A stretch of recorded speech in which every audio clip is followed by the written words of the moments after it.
In the bustling city of Lagos, where the rhythm of life is fast and relentless, lived a young couple, Bayo and his beautiful wife, Yetunde. They had been married for 10 years, but their home was filled with love and laughter. It was also noisily silent. There was no cry of a newborn, no pity patter of tiny feet. The couple, deeply in love, had been desperately trying for a child. Yet, every time Yetunde conceived, the pregnancy would end in heartbreak at exactly 5 months.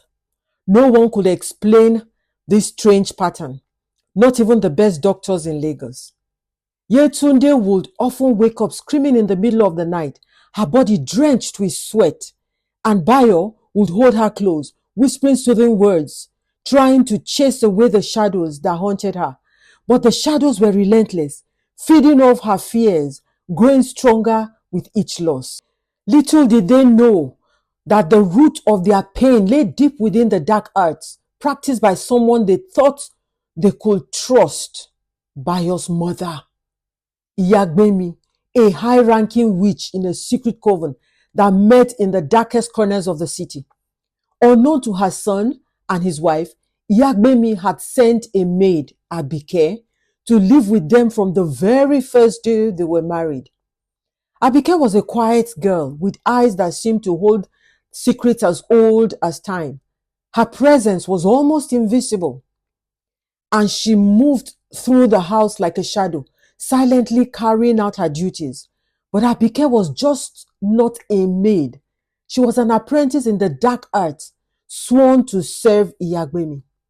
As Yetunde's belly would swell with life, Abike would silently observe, her eyes never missing a beat. She would go about her chores, cooking meals, cleaning the house, and watching Yetunde with an unnerving intensity. When the night fell and the moon was high, Abike would perform rituals in her small room at the back of the house, chanting incantations that filled the air with a sense of dread. Each time Yetunde became pregnant, Abike would sprinkle a dark powdery substance around their bedroom, whispering words in a language no one in the house understood. It was the language of the witches, an ancient dialect that carried with it very dark and wicked powers. The substance was meant to feed on Yetunde's growing hope and joy, turning it into fear and despair. Months will pass and Yetunde would start to feel a strange heaviness in her belly, an unnatural weight that seemed to press down on her soul. Her dreams were filled with dark figures, whispering her name, their voices cold and sharp. She would wake up clutching her belly, feeling the emptiness of the life within her.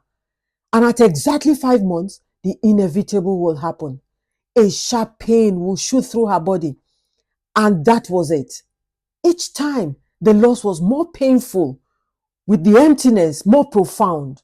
Bayo, who loved his wife dearly, was at a loss.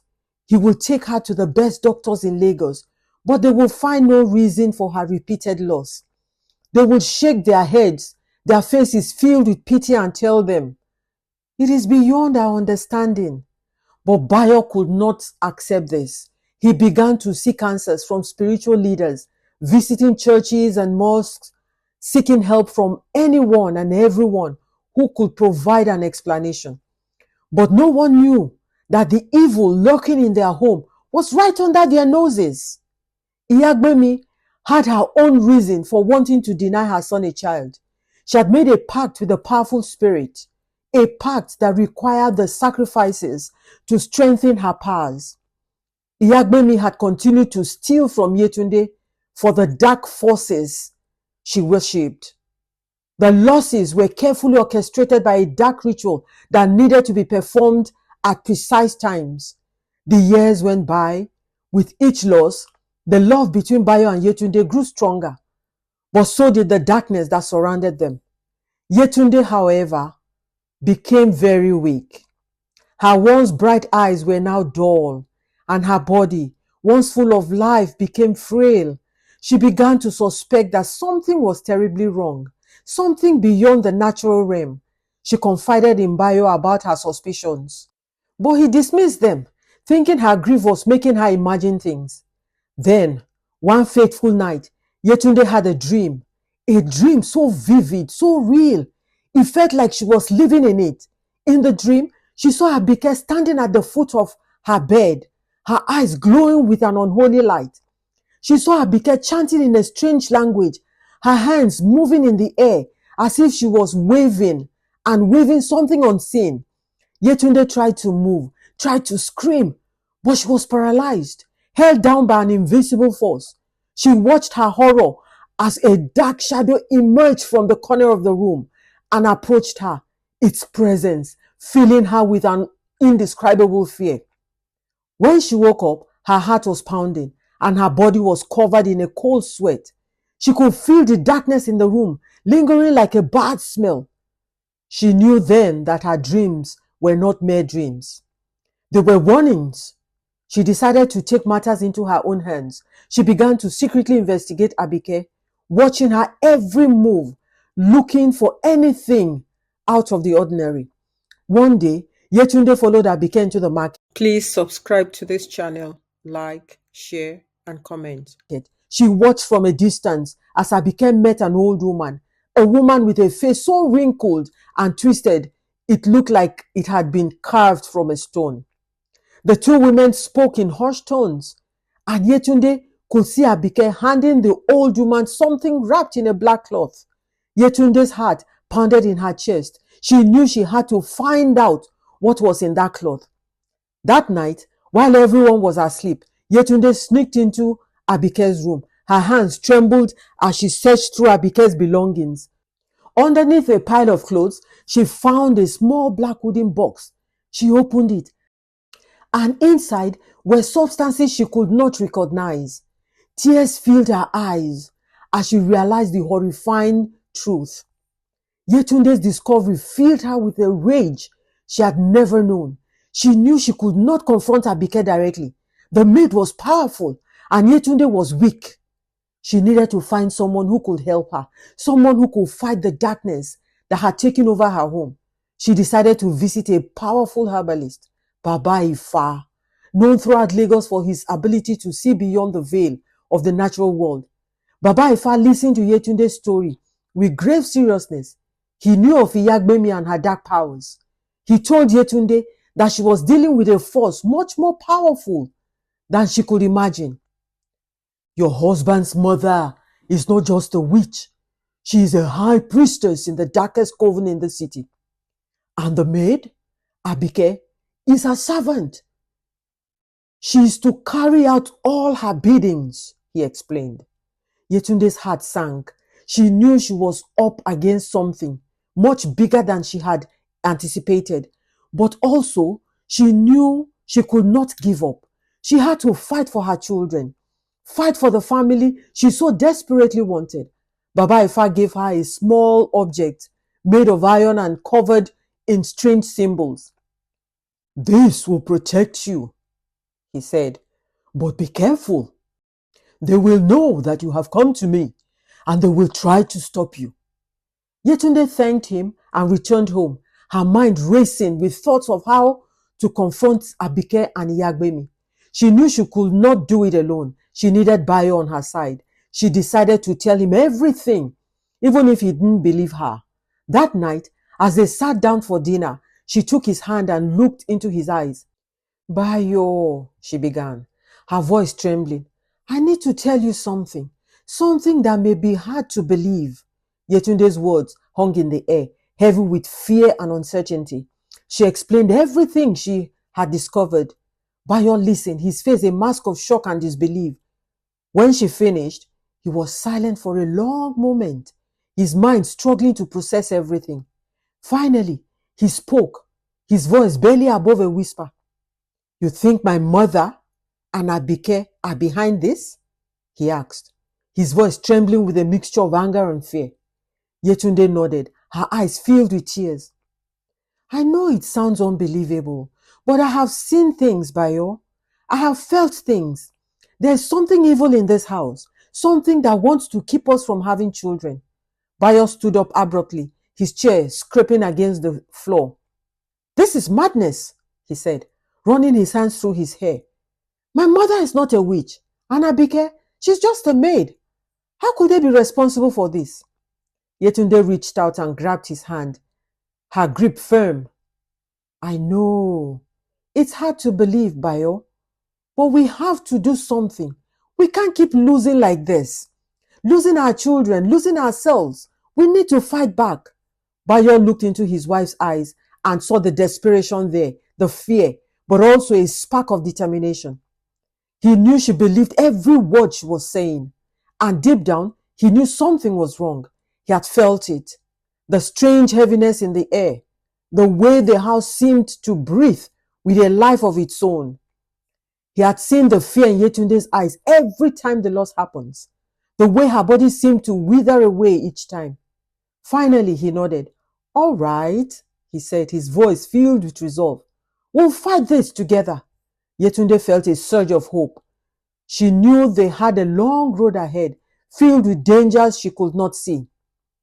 But she also knew they had taken the first step towards reclaiming their lives. They will face whatever darkness lay ahead, and they will do it together. One stormy night, as the rain lashed against the windows and thunders rumbled carelessly in the distance, Yetunde decided it was time. She would confront Abike and force the truth from her. She had to know what dark magic had been cast upon her and how she could break it. Bayo, she whispered as they lay in bed. Tonight we confront her. I can't bear to live in fear any longer. Bayo nodded, his face grim. I'm with you, Yetunde. Whatever happens, we face it together. The couple rose from their beds, their hearts pounding. They tiptoed down the hallway, careful not to alert Abike. Yetunde clutched a small vial of consecrated oil Baba Ifa had given her, its weight in her hand, a comforting reminder of their purpose. As they reached Abike's room, they could hear a low melodic hum, a sound that chilled Yetunde to her very core. She had heard that sound before, in her dreams, in her nightmares. Without knocking, Yetunde pushed the door open.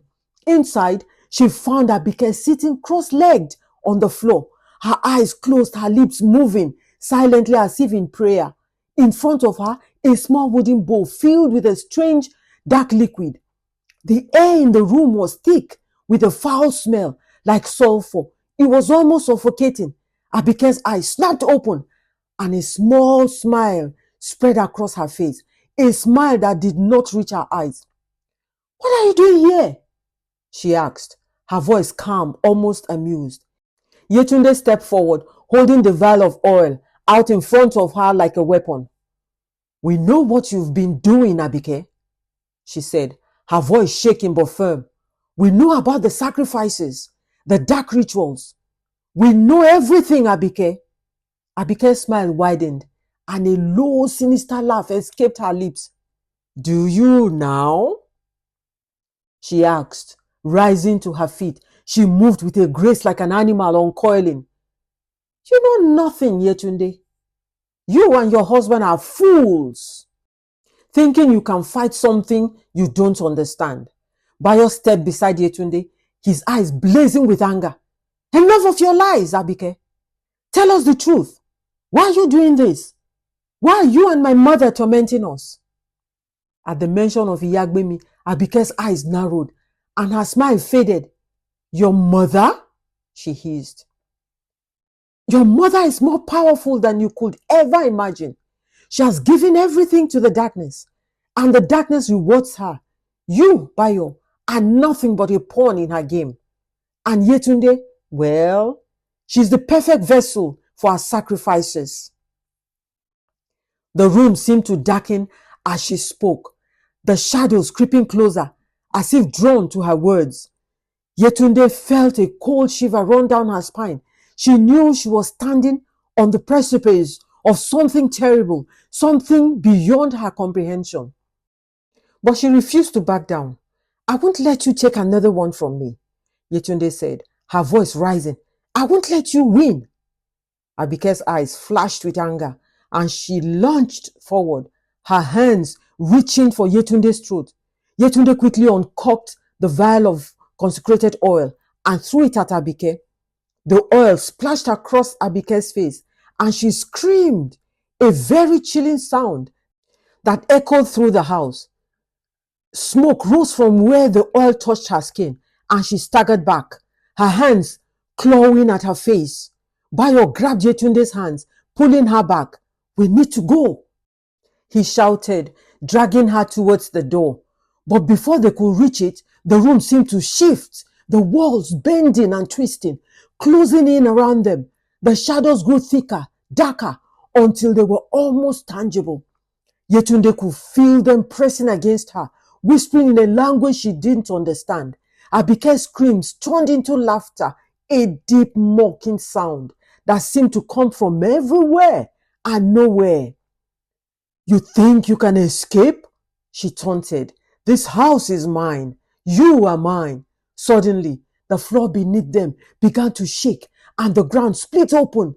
Yetunde and Bayo stumbled, falling to their knees. From the crack in the floor, a thick black smoke began to rise, filling the room with an acrid stench. Yetunde felt a powerful force pulling her towards the crack, like a giant hand trying to drag her into the abyss. Bayo held on to her tightly, his face pale with fear. "Hold on, Yetunde," he yelled, his voice barely audible over the roaring wind that had suddenly filled the room. "Don't let go." But the force was too strong. Yetunde felt a grip seeping through her body, her fingers numb and weak. She looked into Dayo's eyes, seeing the same fear reflected there, and she knew they were both thinking the same thing. They might not make it out alive. Yetunde screamed, "Jesus!" As the words left her lips, there was a blinding flashlight, and the force pulling them towards the crack suddenly released them. The room went silent, and the shadows recoiled, hissing heavily. Abike screamed again, but this time it was a scream of rage, not pain. The light seemed to burn her, and she fell back, her body convulsing on the floor. Yetunde and Bayo scrambled to their feet and ran out of the room, slamming the door behind them. They could still hear Abike's screams. Please subscribe to this channel, like, share, and comment. But they did not stop. They ran down the hallway, through the living room, and out the front door into the pouring rain. They stood in the middle of the street, gasping for breath, their clothes soaked, their bodies trembling. Yetunde clutched Bayo's arms, her heart pounding in her chest. "We can't stay here, Bayo," she said, her voice barely above a whisper. "She will come after us." Bayo nodded, his face set in grim determination. "We need to go back to Baba Ifa," she said. They hurried through the rain, their feet splashing in the puddles, their eyes darting around, watching for any sign of danger. They knew they had to get to Baba Ifa before Abike recovered, before she could summon whatever dark forces she served. When they finally reached Baba Ifa's compound, they were drenched and exhausted, but they did not stop. They banged on the door, shouting for him to let them in. The door swung open, and Baba Ifa stood there, his face grave.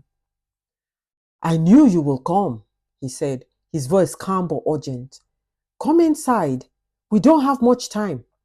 They followed him into the dark, smoky room, the walls lined with strange symbols and charms. Baba Ifa led them to a small altar in the corner, its surface covered with feathers and candles. "You are dealing with a powerful force," he said, turning to face them. "Iyagbemi is not just a witch, oh. She's a high priestess in the darkest coven in Lagos. And Abike, she's her most loyal servant. They will stop at nothing to complete their ritual. You must be prepared for what is to come." Bayo and Yetunde nodded, their faces pale but determined. "We are ready," Bayo said. "Tell us what we need to do." Baba Ifa looked at them for a long moment, his eyes filled with a strange mix of sadness and resolve. "To break the curse, you must confront Iyagbemi herself," he said. "You must go to her, face her, and destroy the source of her power. Only then will you be free." Yetunde felt a cold chill. She knew what this meant. She would have to face Bayo's mother, the woman who had caused her so much pain. She would have to confront the darkness that had been haunting them for so long. How do we do that, Baba? She asked, her voice barely above a whisper. Baba Ifa handed her a small silver wooden dagger, its blade etched with strange symbols. This is a sacred weapon, blessed by the gods, he said. It is the only thing that can destroy a witch of her power. But be warned, Yetunde, this will not be easy. She will not give up her power without a fight. Yetunde took the dagger, feeling its cold weight in her hands. She knew this was her only chance. She had to end this for herself and for Bayo.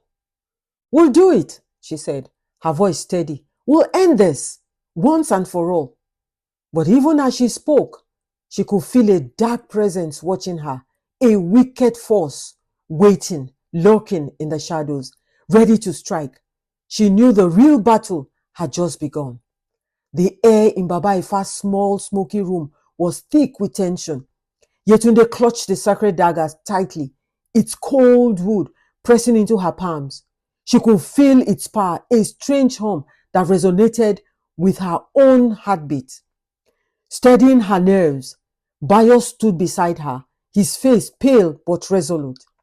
They knew they were about to face a force unlike anything they had ever encountered, a darkness that had preyed on them for years, lurking in the shadows of their lives. Baba Ifa began to prepare them for the journey ahead. He laid out a map of Lagos, but it was no ordinary map. It was marked with symbols and strange lines that seemed to move and shift on their own. This map will guide you, he said, his voice low and serious. It will lead you to Iyagbemi's den, hidden deep within the heart of the city. You must follow it exactly. The path is dangerous, and if you stray, you may never find your way back. Yetunde nodded, her eyes fixed on the map. We'll follow it, she said. We'll do whatever it takes to end this, Baba. Baba Ifa placed his hands on her shoulders, muttering a prayer under his breath. May the spirits guide you, he whispered. May they give you strength. He then handed them a small leather pouch filled with the herbs and powders. Keep this with you, he instructed. It will protect you from some of their magics, but be careful. It will not protect you from everything. Bayo and Yetunde thanked Baba Ifa and left the compound, stepping out into the cold, rain-soaked streets of Lagos. The rain had stopped, but the sky was still dark, heavy with clouds. The city seemed to hold its breath, as if it knew what was about to happen. The map led them to an old abandoned church building at the edge of the city, a building that looked as if it had been forgotten by time. Its walls were cracked and covered in ivy, and the windows were dark, their glass long and shattered. The air around the church building was thick with an unnatural stillness, and Yetunde could feel the hairs on the back of her neck stand up. This is it, Bayo said, his voice barely above a whisper. This is where she is. They approached the church slowly, steps carefully taken. As they reached the door, Yetunde felt a strange sensation in her chest, a tightening like a hand squeezing her heart. She let out a gentle scream, clutching her chest, and Bayo turned to her, his eyes wide with concern. Yetunde, what is it? He asked, his voice urgent. She shook her head, trying to steady her breathing. I don't know, she stammered. Something is wrong. Before they could react, the church door swung open with a loud creak, and a cold wind rushed out, almost knocking them off their feet. The air inside was frigid, and they could feel and hear a low, ominous chanting coming from within, a sound that made their skin crawl. We have to go in, Bayo said, his voice firm despite the fear in his eyes. We have to finish this, Yetunde nodded, summoning all her courage. Together, she whispered. We do this together. They stepped inside the church building and the door slammed shut behind them with a deafening bang. The interior was dark. The only light coming from a few flickering candles scattered around the room. The chanting grew louder, echoing off the walls, and Yetunde could feel the darkness pressing in on them, heavy and suffocating. In the center of the church, standing before an old altar, was Iyagbemi. She was dressed in a long, flowing, hooded black robe, her face hidden in the shadows. Her hands were raised, her fingers moving in intricate patterns as she chanted in a language neither Bayo nor Yetunde could understand. Behind her stood Abike. Her face was twisted in a wicked grin, her eyes glowing with an unnatural light. "You dare come here?" Iyagbemi's voice boomed, echoing through the building. "You dare challenge me? Your own mother, Bayo? And you, Yetunde, you think you can stop what has already been set in motion?" Yetunde stepped forward, holding the dagger out in front of her. "We are not afraid of you," she said, her voice strong despite the fear coursing through her veins. "We know what you have done, and we are here to end it all." Iyagbemi laughed, a dark hollow sound that sent shivers down their spines. "End it?" she mocked. "You cannot end what you did not start. You cannot end what you do not understand. You are mere mortals, playing with forces beyond your comprehension." She raised her hands higher, and the air around her seemed to shimmer and ripple. The sound and the shadows in the room grew darker and louder, thicker, and Yetunde could feel a powerful force building like a storm, gathering strength. She knew they had to act fast. "Bayo," she whispered. "Now!" Bayo stepped forward, his hands reaching into the pouch Baba Ifa had given them. He pulled out a handful of the herbs and powders and threw them into the air. The powders ignited in a burst of light, filling the room with a blinding white glow. Iyagbemi screamed, shielding her eyes, and for a moment, the chanting stopped. Yetunde seized the opportunity. She charged forward, the dagger held high, her eyes fixed on Iyagbemi. She knew she had to strike quickly before the darkness could regroup. She reached the altar, raised the wooden dagger. Please subscribe to this channel, like, share, and comment. And plunged it towards Iyagbemi's shoulder. But just as he was about to make contact, Iyagbemi's hands shot out, grabbing Yetunde's wrist with an iron grip. "Foolish girl," she hissed. "Did you really think that can hurt?" She took Yetunde's arms, forcing her to drop the wooden dagger. The fierce fight continued, and then Yetunde spotted the source of Iyagbemi's power, a shiny large mirror. Yetunde moved towards the mirror to pierce it. Before she could reach the mirror, she screamed, "Jesus!" And a bright light shone through the ceiling from heaven, straight to shatter the mirror. The mirror shattered with a deafening crash, pieces of glass flying in all directions. A wave of energy burst from the broken mirror, washing over the chamber like a tidal wave. "It's over," she said softly, leaning into Bayo's embrace. "It's finally over. God has done it for us." The light of God destroyed the darkness. They both turned to God in service. A few months later, as they lay in bed, Yetunde felt a strange warmth spreading through her body, a warmth that seemed to come from deep within her. She placed a hand on her belly, and a tear slipped down her cheek. She could feel it, the life growing inside her, strong and healthy. "Bayo," she whispered, her voice choked with emotions. "I am pregnant." Bayo turned to her, his eyes widening in surprise and joy. "Are you sure?" he asked, his voice trembling. Yetunde nodded, smiling through her tears. "Yes," she said, "I can feel it. Our child is safe now." Bayo pulled her into a tight embrace, tears streaming down his face. "Thank you, Yetunde," he whispered. Thank you for not giving up. Thank you for fighting for us. Thank you for showing me how to call Jesus. The evil was gone and the future was theirs to shape. And as they walked, they knew deep in their hearts that they will never again be afraid of the shadows and that forever they will be in service to God.